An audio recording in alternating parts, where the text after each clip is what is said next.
RK Selvamani, இந்த பக்கம் உதயகுமார் எல்லாருமே வந்து போராடி வந்தவங்க தான். போராட்டம், ஒரு மிகப்பெரிய போராட்டம் இருக்கும்.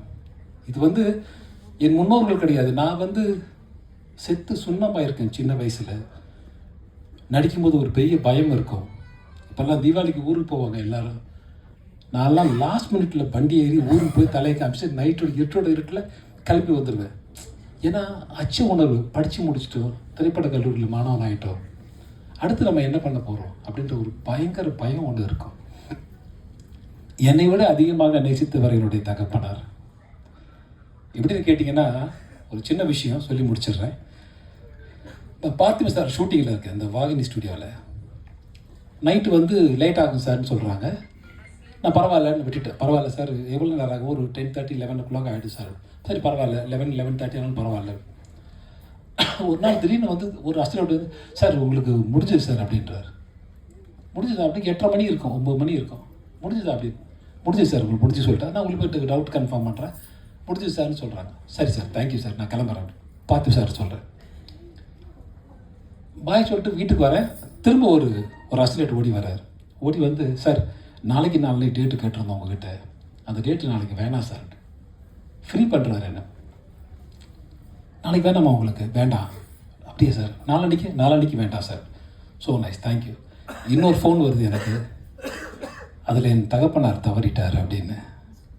ஸோ அவர் எவ்வளோ சினிமாவை நேசிச்சிருக்காரு.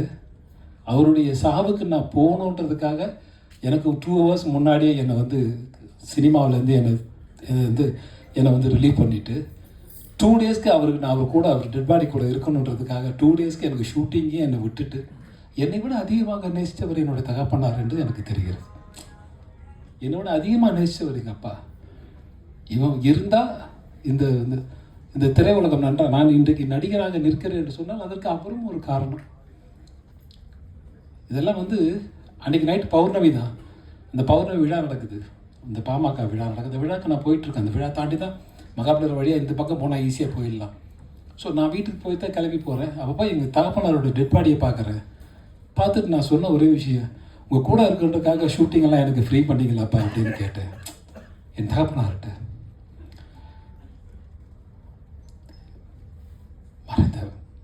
மறைந்த என்னுடைய தகப்பனார்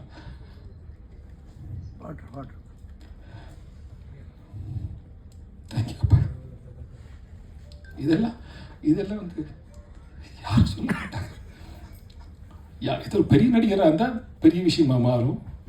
இன்றைக்கி ஆர்கே செல்வமணி சார் சொன்ன மாதிரி ஒரு சராசரி நடிகன்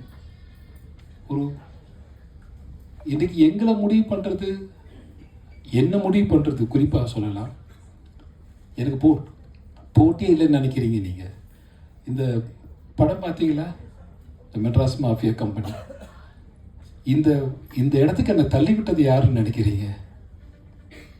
முதுகு பூரா காயம் சார், ரத்தம், வடுக்கல்.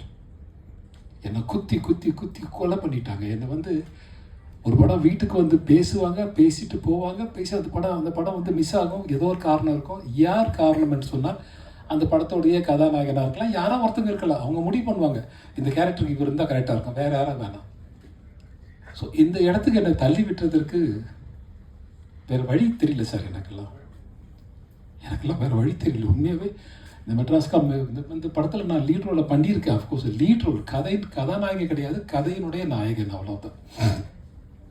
ஸோ அதனால் வந்து தயவு செய்து வந்து கலையை கலையாக பாருங்கள்.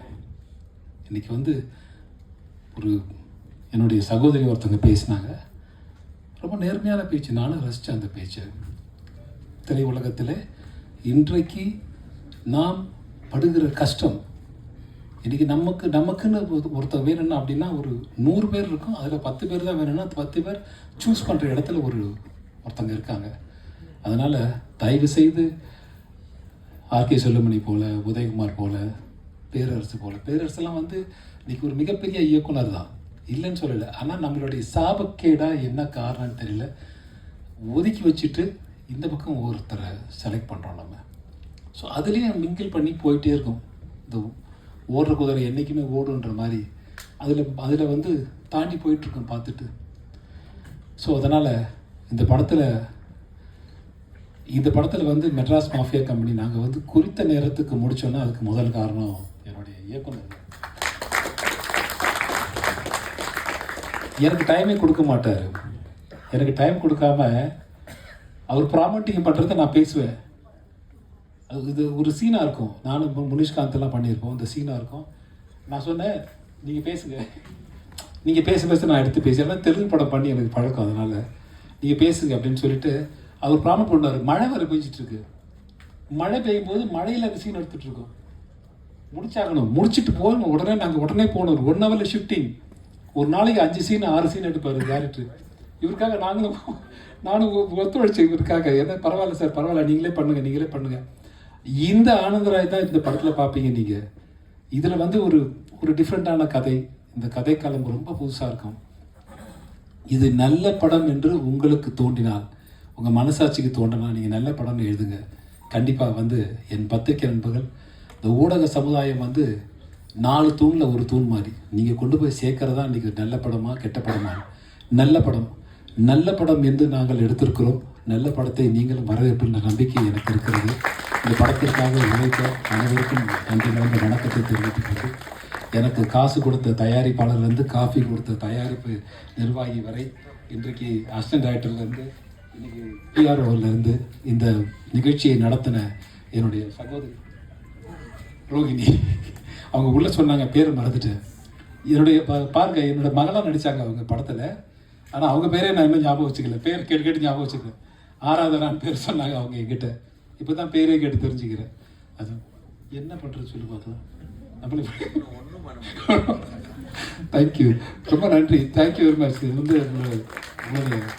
உங்களுடைய நாங்கள் எதிர்பார்க்குறதெல்லாம் உங்கள்கிட்ட இருந்து உங்களுடைய கைத்தட்டலும் வரவேற்பும் தான். இதை நான் பேசின ஒரு கலைஞனுக்கு உங்களை போன்ற ஒரு நல்ல வார்த்தை, நல்ல மகிழ்ச்சியான ஒரு வார்த்தை. நாங்கள் வந்து பழகிட்டோம். நல்ல படமா கெட்ட படமா, நல்லா ஓடிச்சுன்னா நல்லா ஓடிச்சு, ஓகே, வேறு வேலையை பார்க்கலாம். நல்லா ஓடணும்னாலும் அடுத்த வேலையை பார்க்கலாம். அப்படி நினச்சிட்டு போகிற மாதிரி நாங்கள் நினச்சிட்டு போயிட்டே இருப்போம். அந்த மாதிரி நல்ல படம், இதை வாழ்த்தணும், வரவேற்கணும் என்று அவரோடு கேட்டுக்கொண்டு இந்த படத்திற்காக உழைத்த அனைவருக்கும் நன்றி கலந்த வணக்கத்தை தெரிவித்துக் கொண்டு விடைபெறுகிறேன். நன்றி, வணக்கம்.